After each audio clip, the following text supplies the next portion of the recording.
Welcome to my fazenda. Come on, boy. But that might have been the best entrance I've ever seen on AD, so we're off to a good start. When you enter this place, you're entering a working farm. This is an amazing place to come and be creative. It's a part of life that, unfortunately, we don't get enough of. Come join me and I'll show you around.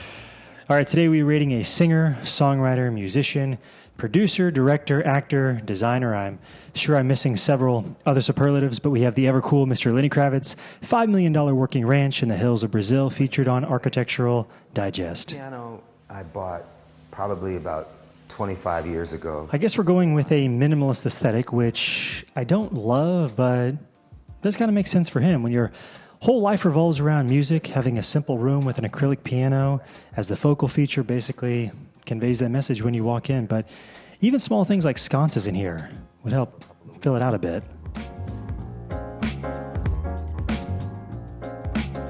So we're entering the master bedroom now, and this is a picture of my grandfather, Albert Roker. So if that name sounds familiar, Lenny's cousin is actually Al Roker from the Today Show. But not only that, Lenny's dad was also a producer at NBC, and his mom was an actress.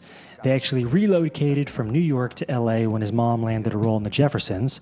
Lenny gets enrolled in Beverly Hills High School, where his classmates were Nicolas Cage and Slash. It's a pretty successful graduating class, and a successful family in general.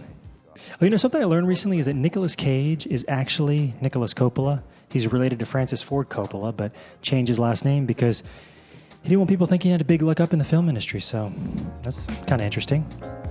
My band is here right now, so we have a full house, and we're all living here. We rehearse here. We eat meals together, which is really beautiful. I grew up having meals with my family, and it's something that we don't do. This interior design reminds me of an Airbnb, but not one of the normal generic listings. One of those superhost categories where you got to scroll all the way down to the bottom and check the little box. You know what I'm talking about? They're like the premium listing, so much nicer than your standard listing, but it still feels very Airbnb vibe to me. The banana leaf murals, the minimal decor in the dining room. I mean, this has been the most complete area in the house so far, but overall, it's giving me luxury Airbnb vibes. Come on, the kitchen. As you can see, there's some of the stuff from the farm that we grow here. A lot of it's been eaten. We usually have a big mound of fruits and vegetables here. That's cool. Guess that's one of the benefits of having over 1,000 acres. No cell service, but all the produce you'd ever need right in your backyard. So this is the guest house where the band has stayed on this trip while we were rehearsing. Chris has been in here painting this mural. He's just finishing it now. This is fresh. I love this whole 19th century colonial village setup he's got going here. The main house, the guest cottages.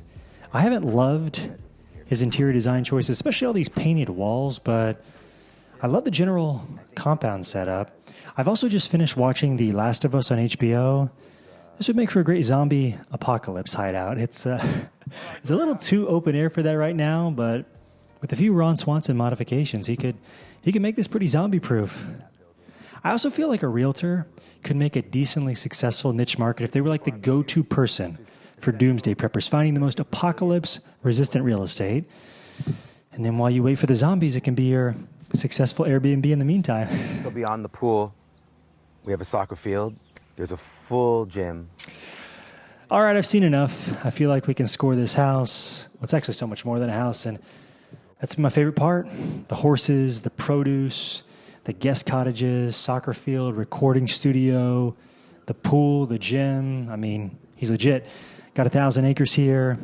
My only issue was the interior design. It reminds me a lot of Naomi Campbell's review we did where she owned an entire resort in Kenya. A lot of the same pros, but a lot of the same cons. She was a mid-7, I think. So I'm going to go with a 7.4 stars at the score. I feel like most of you are going to think this deserves higher, but let me know. Hit the like, subscribe. I will see you guys in the next video. Bye. Come on.